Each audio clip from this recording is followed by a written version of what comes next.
کے باہر کھڑے اسے گھور رہے تھے جو سر جھکا کر ان کے سامنے کھڑے تھے۔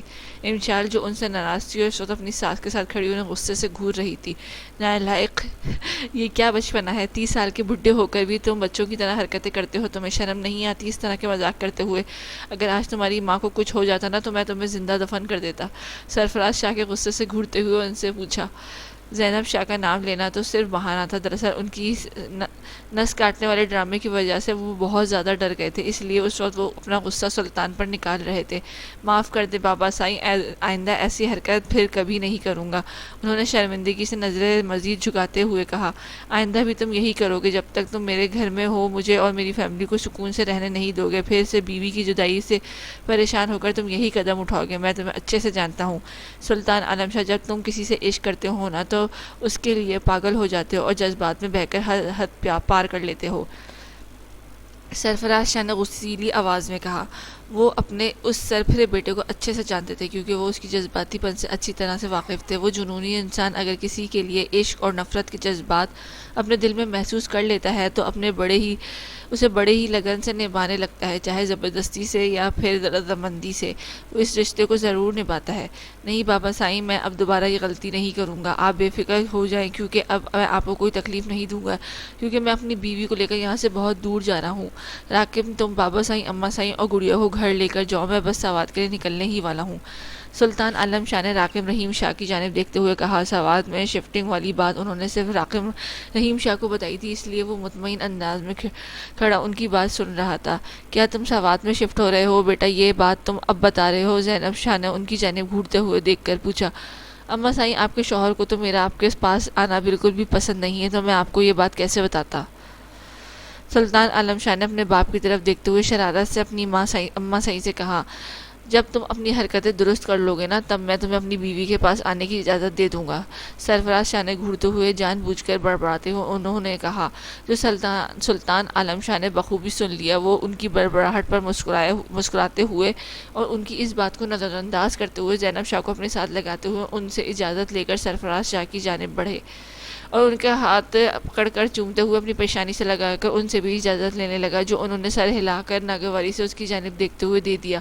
پھر وہ زہرا بطول کی جانب بڑھ کر اس کے سر پر ہاتھ رکھ کر اسے اپنے خیال رکھنے کا کہہ کر راکب رحیم شاہ کو اس کی اور اپنی ماں کی حفاظت کا کہہ کر امشال کی جانب بڑھے، جو اس کی جانب غصے سے گھور رہی تھی۔ وہ اس کی غصیلی نظروں کو نظر انداز کرتے اس کی گودی کلائی کو پکڑ کر اس سے لیے اپنے سب پر ایک نظر ڈال کر تیزی سے وہاں سے نکلے۔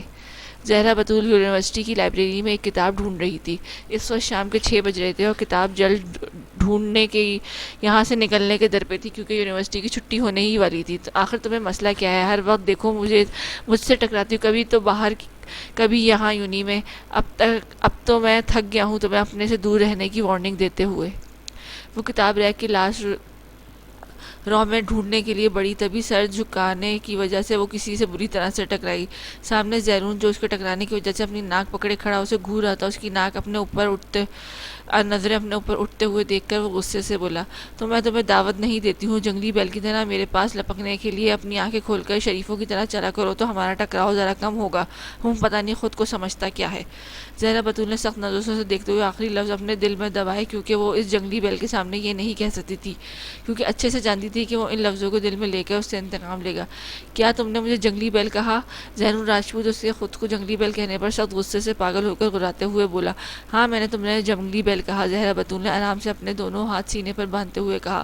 واٹ، میں تمہیں کس اینگل سے جنگلی بیل لگتا ہوں؟ بتاؤ مجھے کس طرح میں تمہیں ایک بیل لگتا ہوں؟ میری شکل پہ تو بیل نہیں لکھا ہوا مس نقابن، تمہاری آنکھیں خراب ہیں، یہ تمہارا یہ چھوٹا سا دماغ جو تم اتنے ہینڈسم لڑکیوں کو ایک بیل سے تشبیہ دے رہی ہو، اگر یہ دونوں چیزیں خراب ہیں نا نقابن تمہاری تو نو پرابلم، میں آج ہی کسی ڈاکٹر کا پتہ کر کے تمہیں بتا دیتا ہوں، تم جا کر اپنا علاج کرانا، اس طرح میری بھی جان چھوٹ جائے گی اور تمہارا بھی فائدہ ہو جائے گا۔ زینون راجپوت نے گہری نظروں سے اس کے نقاب سے جھانکتی خوبصورت آنکھوں کو دیکھتے ہوئے کہا۔ علاج کی مجھے نہیں مسٹر زینون راجپوت، تمہیں سب سے زیادہ ضرورت ہے، تم جا کر خود ہی اپنے ڈاکٹر سے اپنا علاج کروانا، کم از کم یہاں یونیورسٹی میں اسٹوڈنٹس کے بچت تو ہو جائے گی تم جیسے پاگل اسٹوڈنٹ سے، اور جب تم سدھرو گے تب ان معصوموں کا تو کچھ فائدہ ہو جائے گا۔ وہ بچ جائیں گے تمہارے ہاتھوں سے ضائع ہونے سے ہوں۔ زہرا بطول نے ناگواری سے اس کی جانب دیکھتے ہوئے کہا، مس حجابن، لگتا ہے تمہیں بہت شوق ہو رہا ہے میرے ہاتھوں سے ضائع ہونے کا، جو روز میرے سامنے آ کر اپنی بکواس سے میرا دماغ گرم کرتی ہو۔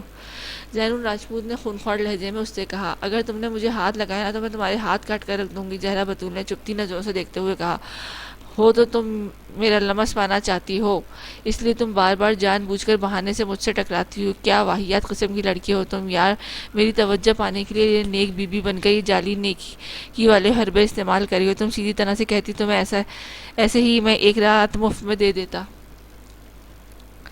زین راجپوت نے اس کے حجاب کا مذاق اڑاتے ہوئے تمسخر اڑاتی نظروں سے اسے پردے میں چھپے نازک سراپے کو گھورتے ہوئے کہا، شٹ اپ، میں نے کوئی حربہ استعمال نہیں کیا، میں جیسی ہوں ویسی سب کو نظر آتی ہوں۔ تم مجھے کس زاویے سے دیکھتے ہو، مجھے اس سے کوئی مطلب نہیں ہے، ہٹو میرے راستے سے۔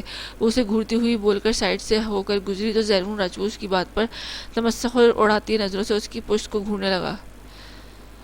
جبکہ زہرا بطول دروازے کے پاس پہنچی تو دروازے کو بند دیکھ کر وہ چھمبے سے دروازے کی جانب گھورنے لگی۔ وہ سر جھٹک کر آگے بڑھا کہ دروازہ کھولنے لگی جو باہر سے بند تھا۔ یہ دیکھ کر وہ سخت پریشانی سے دروازہ پیٹنے لگی۔ زین راجپوت جو وہیں کھڑا اسے دیکھ رہا تھا، اسے اچانک سے پاگلوں کی طرح دروازہ پیٹتے ہوئے دیکھ کر وہ آگے بڑھا، اور جب وہ اسے قریب پہنچا تو دروازہ باہر سے بند دیکھ کر ایک شیطانی مسکراہٹ چہرے پہ سجا کر سیاہ برقعے میں ملبوس ڈری سہمی زہرا بطول کو دیکھنے لگا۔ دروازہ کھولو۔ زہرا بطول اس کی نظروں کی تپش محسوس کرتی سہمتی دروازہ پیٹتی ہوئی رونی آواز میں چیخنے لگی، اس طرح دروازہ پیٹنے سے کوئی فائدہ نہیں ہے، اپنی انرجی بچا کر رکھو، یہ انرجی بعد میں تمہارے کام آئے گی حجابت بی بی، کیونکہ یونیورسٹی میں اس وقت صرف ہم دونوں ہیں۔ اور زین راجپوت اس کی ہنڈی جیسی ڈری سہمی آنکھوں کو دیکھتے ہوئے اپنی بات بیچ میں کاٹتے ہوئے اس کے لرزتے وجود کو دیکھنے لگا۔ اور کون ہے ہمارے علاوہ؟ تم نے بات بیچ میں کیوں کاٹی؟ بتاؤ تمہارے ساتھ اور کون ہے یہاں؟ ہاں، زہرا بطول اس کی آدھی بات پر بری طرح سے لرزتی ہوئی پوچھنے لگی، میں اس کی بات کر رہا ہوں جس کے بارے میں سن کر سب لڑکیاں ڈرتی ہیں، خاص کر تم جیسی حجامت لڑکی۔ زین راجپوت نے سسپینس کریٹ کرتے ہوئے کہا، کس کی بات کر رہے ہو تم؟ اب بتا بھی دو نا، تم اتنا سسپینس کیوں پیدا کر رہے ہو؟ یہاں میری سوچ سوچ کر حالت پلٹی ہو رہی ہے، پتہ نہیں وہ کون ہے جسے دیکھ کر ہم لڑکیوں کی جان جاتی ہے، مجھے بہت ڈر لگ رہا ہے، لیکن تمہیں اپنی بے شرمی سے فرصت ملے تب تم مجھے بتاؤ گے اس کے متعلق ہوں۔ دیکھو اگر تم نے نہیں بتایا نا تو یہ میں موٹی کتاب تمہارے سر پر دے ماروں گی۔ اپنے ہاتھ میں تھمی موٹی کتاب اوپر اٹھاتے ہوئے زہرا بطول نے غصے سے زین راجپوت سے کہا، آج پہلی بار زین اس لڑکی کے ڈرتے ہوئے دیکھ کر اب اپنی ہنسی کنٹرول کر پانا مشکل ہو رہا تھا۔ مس حجابن، لگتا ہے تمہیں اپنی جان پیاری نہیں ہے، جو اس وقت تم یہ موٹی کتاب مار کر مجھے بے ہوش کرنے کے خواب سجائے بیٹھی ہو۔ زین نے اپنی ہنسی کا گلا گھونٹتے ہوئے کہا، میں خواب میں نہیں، حقیقت میں تمہیں مار دوں گی اگر تم نے مجھے اس کے بارے میں نہیں بتایا جو اس وقت ہمارے بیچ موجود ہے، تو میں تمہیں اس کتاب سے مار مار کر گنجا کر دوں گی۔ زہرا بطول نے اپنے لفظوں کو شدت سے چباتے ہوئے کہا، یہ گستاخی مت کرنا مس حجابن، کیونکہ اس وقت اس چیز سے میں ہی تمہاری حفاظت کر سکتا ہوں، اگر میں بے ہوش ہو گیا تو وہ میری تمہارے ساتھ تمہیں بھی کاٹے گا۔ زین نے شرارت سے آنکھ ونک کرتے ہوئے کہا، کیا مطلب، کون ہمیں کاٹے گا؟ زہرا بطول اس کی بات پر حیرانگی سے اس کی جانب دیکھتے ہوئے بولی، چھپکلی، اور کون؟ زین راجپوت نے لاپرواہی سے کہا، کیا چھپکلی؟ زہرا بطول نے زور سے چیختے ہوئے کہا، ہاں چھپکلی، وہ بھی موٹی تازی۔ زین راجپوت نے شرارت سے اسے دیکھتے ہوئے کہا، تم چھپکلی کی تعریف ایسے کر رہے ہو جیسے وہ چھپکلی نہیں کوئی موٹی تازی مچھلی ہو۔ اس کی موٹی تازی لفظ سن کر زہرا بطول نے ناگواری سے اسے دیکھتے ہوئے کہا، مس حجابن، تمہیں کس خوشی میں میری تعریف کرنے پر کیوں جیلسی ہو رہی ہے اس بیچاری چھپکلی سے؟ زین راجپوت نے سخت لہجے میں پوچھا تو زہرا بطول اس کی بات پر سخت سٹ پٹا کر رہ گئی۔ میں کیوں اس چھپکلی سے جہلس ہونے لگی؟ میری بلا سے تم جا کر کسی بوڑھ لڑکی کی تعریف کر رہی ہو، اس چھپکلی کی ہوں؟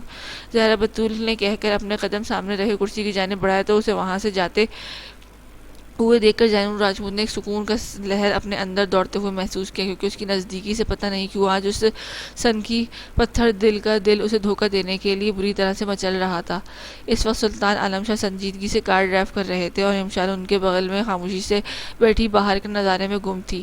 کار اس خاموش اندھیری رات میں ہائی وے پر تیزی سے دوڑ رہا تھا اور دونوں اس وقت خاموشی سے سفر میں گم تھے۔ تبھی اس خاموشی کو توڑنے کے لیے سلطان عالم شاہ نے ہاتھ آگے بڑھا کر امشال کی گود میں رکھا، اس کے نازک ہاتھ کی جانب بڑھا کر اس کے ہاتھ کو اپنی گرفت میں لے کر گیئر پر رکھتے ہوئے اس طرح کار ڈرائیو کرنے لگے۔ یہ آپ کیا کر رہے ہیں؟ چھوڑیں میرا ہاتھ۔ امشال اپنا ہاتھ ان کے بھاری ہاتھ کے نیچے سے دبے ہوئے دیکھ کر غصے سے انہیں گھورتی ہوئی بولی، کب تک ناراض رہو گی؟ اب مان بھی جاؤ نہ، جانا کیوں مجھے تڑپا رہی ہو؟ انہوں نے ایک نازک ہاتھ اس کے نازک ہاتھ سے گیئر سے اٹھا کر اپنے لبوں کو جانب لے جاتے ہوئے کہا اور دوسرے سے بڑے ہی مہارت سے اسٹیئرنگ گھمانے لگے۔ ساری زندگی میں نہیں مانوں گی، کیونکہ آپ اس لائق ہی نہیں ہیں کہ میں مان کر آپ سے اپنی ناراضگی بھول کر پیار سے ہنسی خوشی اپنی زندگی گزاروں۔ آپ نے اگر وہ ڈرامہ نہیں کیا ہوتا تو شاید میں آپ کو اپنا آپ سونپتی، لیکن آپ نے وہ ڈرامہ کر کے میرے ساتھ بالکل بھی اچھا نہیں کیا ہے۔ اب بھگتے میری ناراضگی کو ہوں۔ امشال نے منہ بناتے ہوئے ناراضگی سے کہا، جانب اگر وہ ڈرامہ نہیں کرتا نا تو آج میں تمہاری فیلنگ سے ساری زندگی انجان رہتا، جو تم میرے لیے دل میں احساس لی پھرتی ہو نہ اسے جاننے کا محسوس کرنے کا حق صرف میرا ہے، تمہارا بھی نہیں۔ تو اس کی بات پر سلطان نے کار سائڈ پر روکی اور اس کی طرف مڑتے ہوئے اسے کندھوں سے پکڑ کر اس کی ناراض آنکھوں کو اوپر باری باری اپنے ہونٹ رکھ کر اپنا لمس چھوڑا۔ امشال جو ناراضگی سے منہ پھلا کر بیٹھی تھی، اچانک سے ان کی بے باک حرکت پر جھٹکے سے اپنی آنکھیں موند گئی۔ آپ کی یہ بے شرمیاں مجھے بالکل بھی پسند نہیں کرنے والی۔ اس سے بہتر ہے کہ آپ چپ چاپ کار ڈرائیو کریں، ورنہ میری ناراضگی کی جگہ غصے میں بدل جائے گی۔ امشال انہیں اپنے بالوں پر جھکنے کے لیے آگے بڑھتے ہوئے دیکھ کر انہیں سے دور دھکیلتی ہوئی بولی، دیکھتا ہوں کیسے غصے میں بدلتا ہے تمہارا ناراضگی میڈم، معنی خیزی سے کہتے ہوئے جھکے اور اس کی سانسوں کو بری طرح سے منتشر کرنے لگے۔ امشال کی آنکھیں ان کی شدتوں پر شوق کی وجہ سے بڑی ہونے لگی، جبکہ سلطان اس کے اوپر جھکے اپنی شدت بھرے لمس کو اس کے انگ انگ میں چھوڑ رہے تھے، اور ان کی شدتوں میں امشال خود کو روک نہیں سکی اور ان کی لمس میں کھونے لگی۔ ڈارلنگ، اب تمہارے سارے گلے شکوے ختم ہو گئے ہیں یا نہیں؟ جلدی سے بتا دو مجھے، کیونکہ میں اس وقت بالکل موڈ میں ہوں انہیں مٹانے کے لیے۔ اس کی گردن پر جھک کر زور سے بائٹ کر کے پیچھے ہٹتے ہوئے اس کی بائٹ کے نشان پر ہاتھ پھیرتے ہوئے مخمور آنکھیں اس کے سرخ ہوتے لبوں پر گاڑتے ہوئے بولے، نہیں نہیں، سب مٹ گئے۔ امشال ان کی گستاخ نظروں کو اپنے اندر سے نیچے بڑھتے ہوئے دیکھ کر شٹپٹا کر بولی، گڈ مائی لٹل وائف، اس طرح مان جایا کرنا، بلکہ ایک کام کرنا، مجھ سے ناراض ہونے کی گستاخی مت کرنا، کیونکہ میرا منانے کا انداز بہت ہی خطرناک ہے، تم سہ نہیں پاؤ گی میرے اس خطرناک انداز سے۔ یہ تو بس چھوٹا سا ٹریلر ہے، اس خطرناک ترین مووی سے ابھی تک تمہارا واسطہ نہیں پڑا ہے، اگر پڑ گیا نا تو تم بے ہوش ہو جاؤ گی۔ انہوں نے اس کے سرخ لبوں پر ہاتھ پھیرتے ہوئے گمبھیر لہجے میں کہا۔ امشال اپنے لبوں پر ان کی بھاری انگلیوں کو سرکتے ہوئے محسوس کر کے سر تا پیر لرز اٹھی۔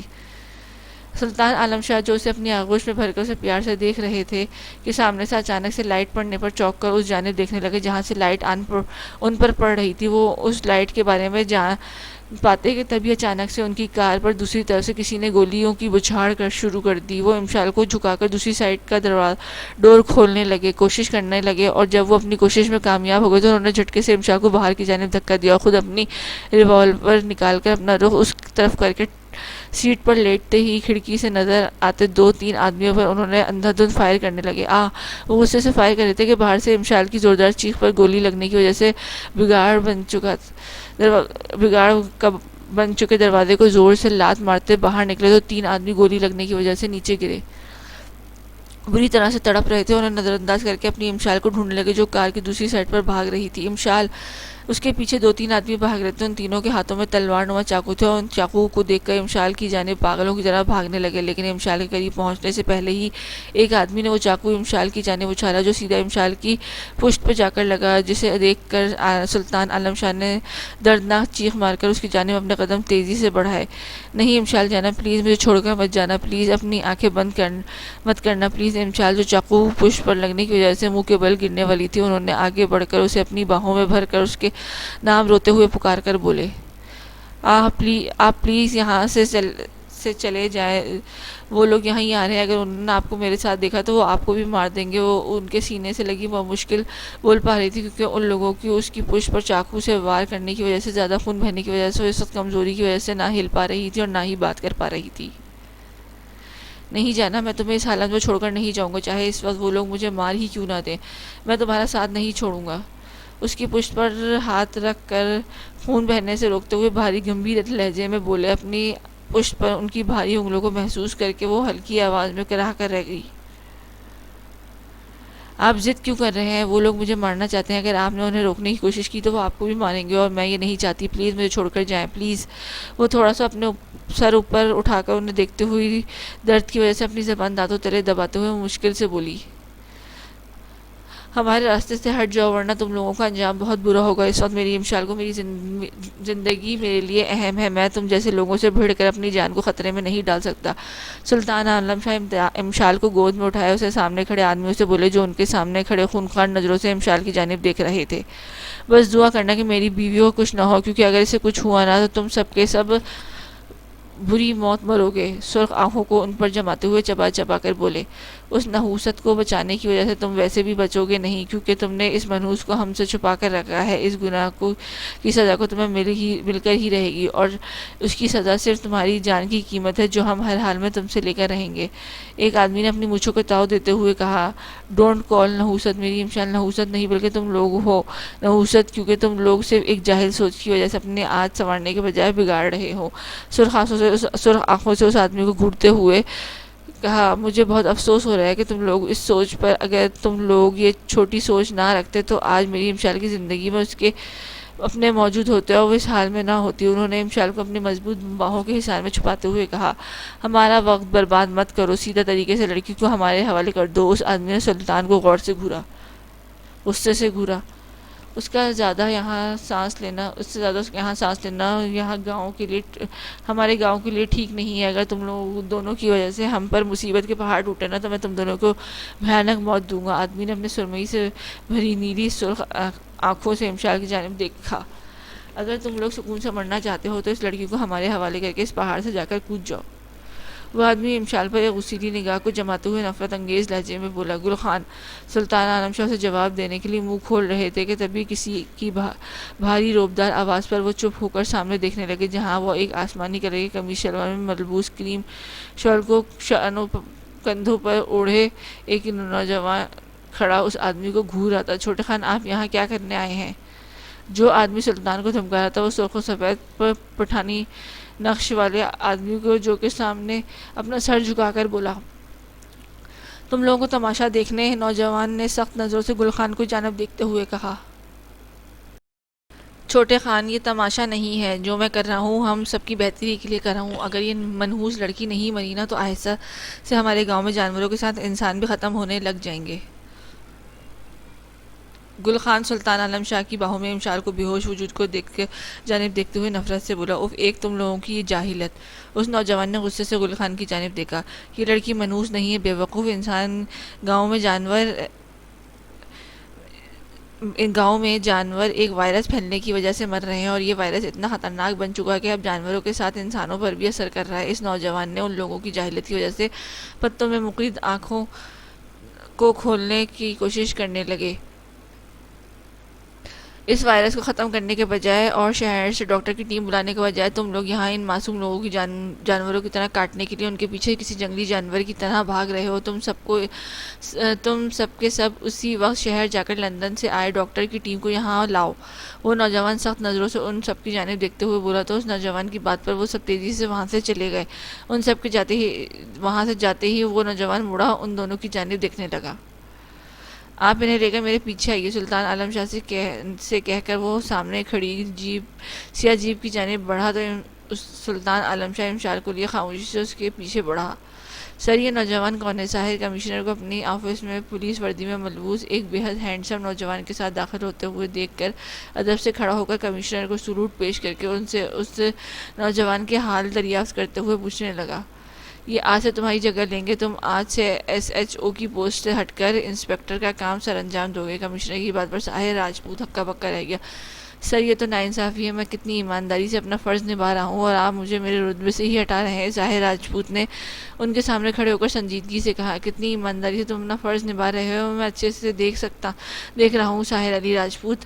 کمشنر نے گھور کر اسے دیکھا، اگر تم اپنے کام کے بیچ میں اپنے خاندان کی عزت کو چنا نہ ہوتا نا تو آج یہ وہ RR ہماری گرفت میں ہوتا، اور آج ہمارے ہاتھوں سے نکلا ہے تو صرف تمہاری وجہ سے نکلا ہے۔ کمشنر نے تیکھی نظروں سے اسے دیکھتے ہوئے کہا، سر وہ RR بھاگا ہے، میں نے تو اس کے ساتھیوں کو تو اس کے کہنے پر چھوڑا نہیں نا۔ ظاہر راجپوت نے اس نوجوان کی نظروں کو خود پر محسوس کر کے اپنی نظریں اٹھا کر اس کی جانب دیکھنے لگا جو جو اسے اپنی سیاہ آنکھوں سے دیکھ کر کم گھور زیادہ رہا تھا، اور اگر میرے پاس انہیں چھوڑنے کے علاوہ کوئی آپشن نہیں ہوتا نا، تب سر میں ان کے آدمیوں کو اس کے ایریا سے چھوڑ کر اس وقت ان سب کو اڑا دیتا، اس آر کے ساتھ بھاگنے نہیں دیتا۔ اس نوجوان کی گھوریوں کو نظر انداز کرتے ہوئے بولا، اس وقت میرے پاس راغب رحیم شاہ تم سے بھی زیادہ بہتر آپشن ہے، اور آر کو پکڑنے کے لیے تم سے امید لگا کر میں نے دیکھ لیا، اب مجھے تم سے بھی کوئی امید نہیں لگانا، اب میری ساری امیدیں صرف راغب رحیم شاہ سے ہیں۔ کمشنر کی بات پر ساحر نے اس نوجوان کی جانب دیکھا جو چہرے پر پتھریلے تاثرات کھڑا اسے گھور رہا تھا۔ آخر سر، اس میں ایسی کیا بات ہے جو آپ اسے مجھ سے شیئر کر رہے؟ ساحر علی راجپوت نے بھویں سکڑتے ہوئے کہا، آہ ظالم، تم پاگل ہو کیا جو بلا وجہ مجھے مار رہے ہو؟ اس کی بات پر راغب رحیم شاہ نے آگے بڑھ کر اسے اٹھا کر نیچے پھینکا تو اس کے اچانک حملے پر ساحر زور سے چیخا، آئی ڈونٹ لائک نوائز، تم بہت شور کرتے ہو، مجھے شور مچانے والے لوگوں سے سخت نفرت ہے، سو آئندہ میرے سامنے اپنی یہ گز بھر کی زبان پر لگام ڈالنا، ورنہ میں اسے کاٹ کر ہماری سرچ کرنے والے خونخوار کتوں کے آگے ڈال دوں گا۔ راغب رحیم شاہ کی بھاری گمبھیر آواز اس روم میں گونجی۔